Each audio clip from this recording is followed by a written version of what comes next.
Ертеде құрт ірімшік май дос болыпты. Олар айым біздің қайсымызды таңдайды деп ойланыпты. Сонда ірімшік: Ayım meni tanıdı. Meni tanıdı. Айым мені таңдайды себебі ол күнде мені сабаққа алып барады. айым мені таңдайды.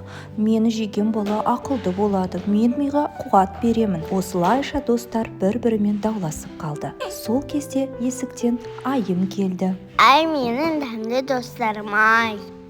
Sabahқа алып барамын, ал ірімшікті таңға асқа жеймін. Алмайды, мен нанға жеймін. Мен сендердің үшеуіңді де жақсы көремін. Қазақтың асына жертер ас жоқ. От ірімшік май үшеуі дос, бәрі де денсаулыққа күш беріп қос. Сүттен шығып шипа боп тарайды елге, балалар жесін деп айтпайды бос.